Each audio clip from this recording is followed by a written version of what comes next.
आपने अपने इन नामों में अपनी सारी दिव्य शक्तियां भर दी हैं। इन नामों का उच्चारण करने के लिए कोई निश्चित और कठोर नियम नहीं है। हे प्रभु, आपने अपनी कृपा के कारण अपने पावन नामों के कीर्तन द्वारा को अत्यंत ही सरलता से अपने पास पहुंचने में समर्थ बना दिया है। किंतु मैं इतना अभागा हूँ कि आपके इस नाम में भी मेरा अनुराग उत्पन्न नहीं पाता। बहुत सुंदर अनुवाद है। हम पिछली श्लोक में देखा था कि भगवान का नाम कितना महत्वपूर्ण है। इस संसार को जीतने के लिए एक ही केवल हमारा सहारा है। वो क्या है? भगवान का नाम। तो अभी ये नाम कैसे करे, कोई विधि है क्या, कोई नियम है क्या? इस लोगों को मन में प्रश्न आना स्वाभाविक है। हाँ, और इसको कैसे करे, ये नाम का कितना शक्ति है, ये भी हमारा मन में प्रश्न आ सकते हैं। इसलिए श्री चैतन्य महाप्रभु स्वयं खुद ही इसको बोल रहा है, ये नाम किस प्रकार होते हैं, ये नाम का कितना शक्ति है। और ये नाम कैसे हम कर सकते। भगवान का नाम क्यों हम करेंगे? कोई कोई लोग सोच सकते कि हम भगवान का मंदिर में जाएंगे, जाके हम सुंदर ढंग से भगवान का आरती करेंगे, भगवान की भोग लगाएंगे, भगवान की श्रृंगार करेंगे, मंदिर मार्जन करेंगे, उनको भोग लगा के लगाएंगे, तो भगवान को नाम लेने से उस प्रकार का सारी लाभ मिलेगा।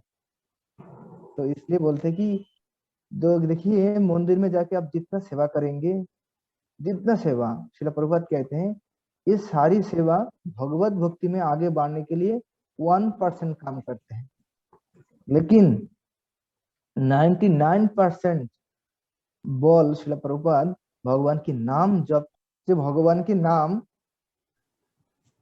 हाँ, श्रील प्रभुपाद कहते थे जो जितना हम भगवत भक्ति में आने के बाद सेवा पूजा करते हैं, भगवान की नाम जप करते हैं, जितना भगवत कर्म करते हैं, ये सब सेवा उसमें 1% काम होते हैं। और भगवान के जो नाम जप, ये 99% इसके ऊपर ज्यादा प्रभुपाद जी ने बोल दिया। इसलिए हमको बहुत गंभीर रूप में ये भगवान के नाम जप करना चाहिए, क्योंकि भगवान का नाम जितना हम गंभीर रूप में करेंगे उतना तेजी से हम भक्ति जीवन में आगे बढ़ेंगे।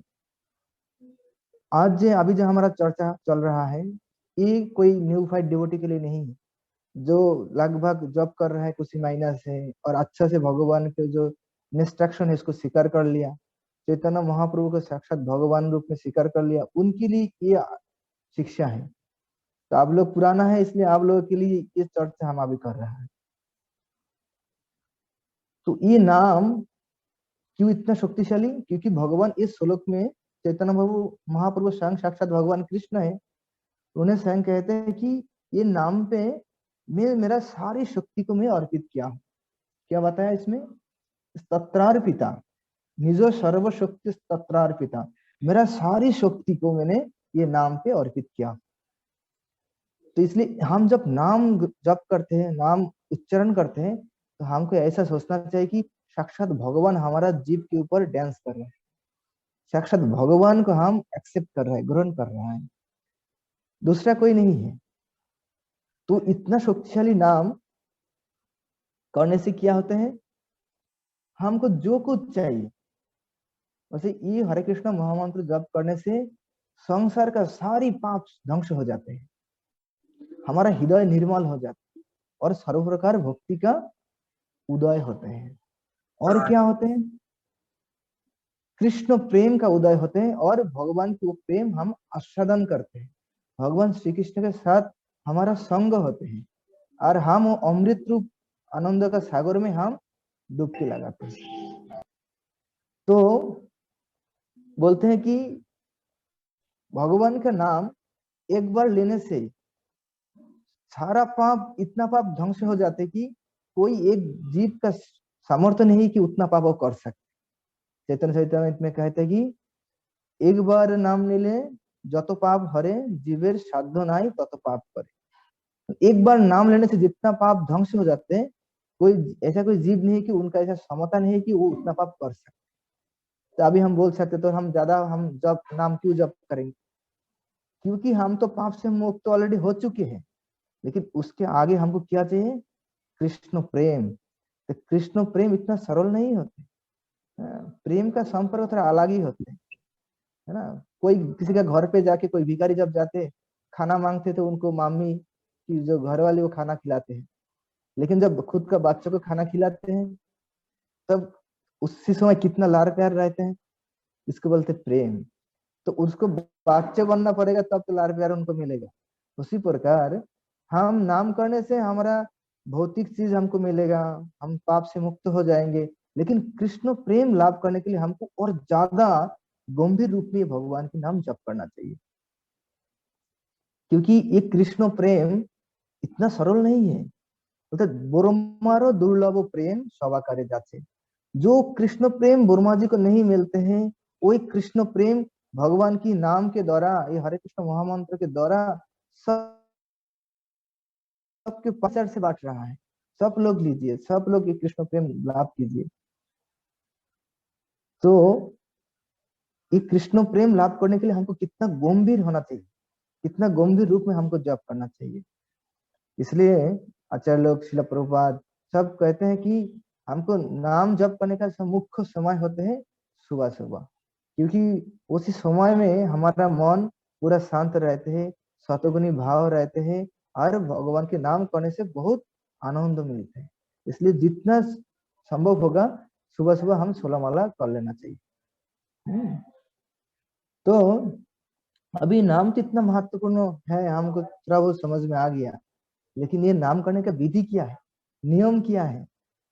तो इसलिए बोलते हैं कि ये नाम करने के लिए कोई स्पेशली कोई नियम कानून नहीं है। ये नाम को हम कोई भी स्थिति में कर सकते।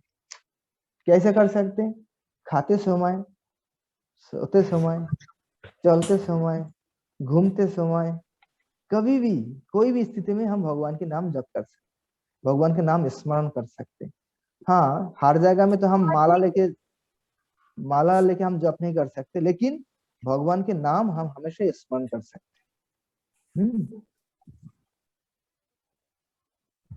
तो भगवान की नाम जैसा एक बार कोई कोई लोग बोलते हैं कि हम जब बाथरूम में जाते हैं तो अभी भगवान के नाम ले सकते हैं। तो एक बार श्री चैतन्य महाप्रभु सुंदर एक लीला किया था। गोपाल नाम से एक भक्त था, तो उन्होंने महाप्रभु जानबूझकर उनको जीभ को उन्होंने दांत से ऐसा अटक लिया और उन्होंने बाथरूम में गए। बाथरूम से आके ऐसा उन्होंने जीभ खुला, बहुत समय तक जीभ को ऐसे बंद करके रखा था, जीभ को हिलने नहीं दिया। तो वो गोपाल नाम से के जो बालक है उन्हें पूछ रहे थे, आप ऐसा क्यों किया, बाथरूम के जाने के पहले जीभ को ऐसा क्यों आप दांत से कर लिया और आके फिर खोला आपने। तो बोलते कि मैं बाथरूम में भगवान का नाम कैसे ले सकता हूँ। तो छोटा बच्चे के रूप में भगवान स्वयं शिक्षा देते हैं कि आप मान लो आपको बाथरूम में आपको देहांत हो जाए, आपको मृत्यु हो जाएगा, तो आप भगवान का नाम स्मरण नहीं कर पाएंगे, फिर आप तो नरक में चले जाएंगे, तो भगवान के धाम आप कैसे जाएंगे। तो बोलते हाँ सही बात बता रहे हैं आप, मेरा आज से गुरु है, आपसे मुझे शिक्षा मिला कि हमेशा ही कोई भी स्थिति में भगवान के नाम स्मरण करना चाहिए, जप करना चाहिए। इसलिए भगवान का नाम लेने के लिए कोई विधि नहीं है, हर स्थिति में, हर समय में हम भगवान के नाम जप कर सकते। लेकिन इसमें सुंदर एक शब्द बताए, नियमित, मतलब नियमित रूप से करना चाहिए। ऐसे इरेगुलर भाव से करेंगे तो ये नाम का जो रिजल्ट है, फल है, वो ज्यादा पूरा हमको मिलेगा नहीं। इसलिए हमको क्या करना चाहिए, नियमित रूप से हमको भगवान के नाम जप करना चाहिए। इसलिए बोलते हैं कि आप जितना माला कर रहे हैं निर्दिष्ट संख्या से, आप 8 माला कर रहे हैं, 16 माला कर रहे हैं, लेकिन हर रोज आपको करना चाहिए। आपको ज्यादा समय मिल रहा है आप ज्यादा कर सकते हैं, लेकिन जितना माला कर रहे थे उतना माला कम से कम करना ही पड़ेगा।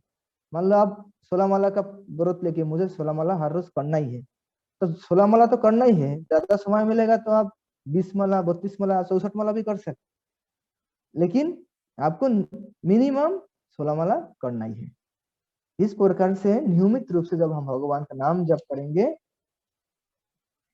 तब कृष्ण प्रेम बहुत जल्दी से हमको मिलेगा।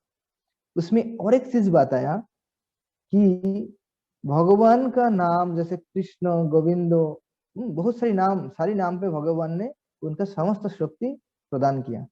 तो कोई व्यक्ति प्रश्न उठा सकते हैं, ये तो फिर हम हरे कृष्ण महामंत्र क्यों जप करेंगे?